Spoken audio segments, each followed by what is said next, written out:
여러분, 나 감방 돌아갈래. 세상에 뭐 이런 얘기가 다 있습니까?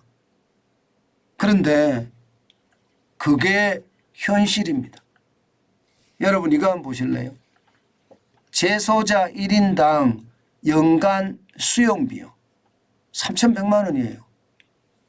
엄청나죠? 여러분 생각을 해보세요. 3,100만 원의 연봉이면 연봉으로 봐야 되는지 뭐 제가 그렇게 계산할지 모르겠지만 엄청난 겁니다. 예, 이게 늘어나는 속도가 그 어느 때보다 지금 빠릅니다. 예, 늘어나는 속도가. 말이 3,100만 원이지 여러분. 이 3,100만 원 자체를 보면요. 참 충격적입니다. 왜 충격적이냐고요? 여러분 3,100만 원까지 늘어나는 것도 충격적이지만 더 심각한 것은요. 많은 사람들이 요즘 밖에서 먹고 살기가 굉장히 힘든다는 걸 다 압니다. 그러다 보니까 나 돌아갈래요. 나 돌아갈래. 감방으로 돌아갈래. 세상에 어떤 일이 이렇게 벌어질까요? 저는 이것을 보면서요.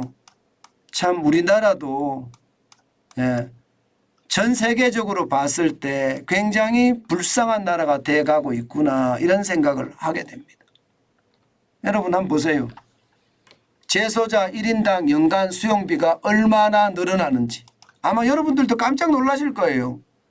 2021년까지만 하더라도 2,800만 원이었거든요. 2023년에는 3,100만 원입니다. 그러면 여기에 말입니다. 전체 재소자 5만 5천 명을 더하면 천문학적인 돈이죠. 진짜 천문학적인 돈이에요. 이 어마어마한 돈이 말입니다. 예, 연간 수용비로 계속 들어간다는 거예요. 문제는 여러분 이거 한번 보세요. 아마 이거를 보면 여러분들도 깜짝 놀라실 거예요. 1인 가구 중위소득하고요. 재소자 1인 연간 수용비를 비교를 해보니까 1인 가구 중위소득이 적습니다. 2,507만 원 정도밖에 안 됩니다. 그런데 1인당 연간 수용비는 3,100만 원이에요. 그러면 범죄자들이 어떻게 행동할까요? 쉽게 말하면 장발장 같은 이 민생범죄를 짓는 사람들은 어떻게 될까요? 저는 이것을 보면서요. 야, 큰일 났구나. 이게 어떻게 이런 일까지 벌어지나 이런 생각이 참 많이 듭니다. 오죽했으면요. 저조차도 말입니다. 내가 일해서 번 돈보다 범죄자에게 들어가는 세금이 더 많다는 게 이해할 수 있겠습니까? 아마 저도 이해가 안 됩니다. 이거는. 예, 진짜 이해가 안 돼요. 게다가 말입니다. 교도소 생활이 말입니다.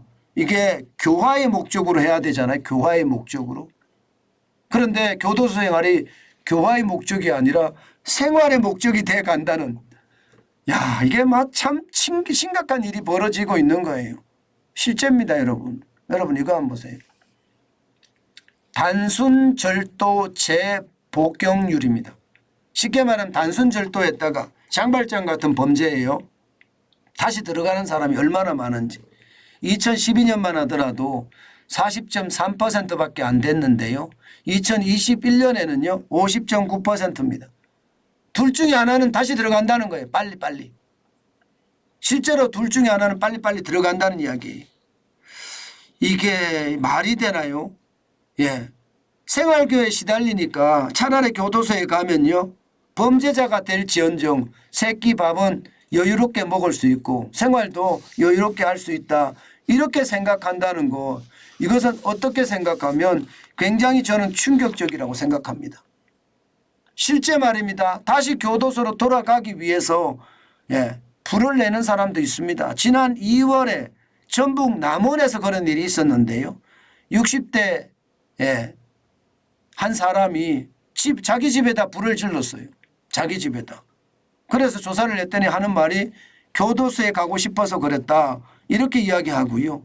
심지어 말입니다. 27살 먹은 청년이 말입니다.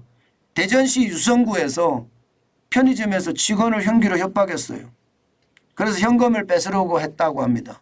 현금을. 근데 나중에 조사를 해보니까 나는 돈 뺏으려는 의도도 없었다. 난 교도소에 가겠다. 교도소에 가기 위해서 나는 범죄를 저질렀다. 이렇게 이야기합니다. 세상에나 이런 일들이 벌어진다는 자체가 대한민국이 참 문제가 생겼구나. 여기저기 문제가 많이 생겼구나. 이런 생각을 하게 됩니다. 여러분, 일본은요. 이게 심각해지고 있거든요. 이 상황이. 예를 들어서 일본 같은 경우는요. 65세 이상 노인들의 범죄. 와, 엄청납니다. 1997년만 하더라도 12,818명이었거든요. 그런데 2016년에 46,977명으로 늘어났습니다. 20년 사이에 3.7배나 증가했습니다. 그런데 이 3.7배가 증가했는데요. 90% 넘는 범죄가 과자를 훔치거나 음료수를 훔치거나 이런 단순 절도였습니다. 범행의 목적은 교도소로 가는 거예요. 교도소에 가서 편히 쉬는 거예요. 그런 것을 생각을 하면 이 범죄라는 게 참 앞으로도 더 크게 날 가능성이 있겠구나. 여러분 이런 생각 들지 않으세요? 아무래도 그럴 가능성이 굉장히 높아진다 이런 생각을 합니다. 이게 재소자에 들어가는 비용이 더 많으니까 그만큼 복지가 잘 돼 있다는 이야기인데 1인 가구 중위소득보다가 훨씬 낫잖아요. 이런 것을 보면 여러분 세상이 참 문제가 많아지고 있다. 사람들이 교도소에 가면 뭔가 인격이 교화가 되고 사회에 나가서 더 열심히 살려고 해야 되는데 그것이 아니라 다시 범죄를 빨리 저질러서 나는 다시 교도소로 돌아간다는 그런 생각을 한다는 자체가 사회가 무너지고 또 무너지고 또 무너졌다는 생각 저는 지울 수가 없네요. 이게 말입니다.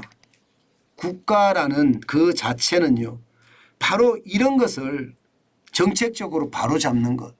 이게 국가입니다. 지금 대한민국의 국가는 국가의 어떤 기능이 윤석열 정부에 와서 비정상이 정상화로 좀 돌아가는 모양새긴 하지만 속도가 많이 늦죠.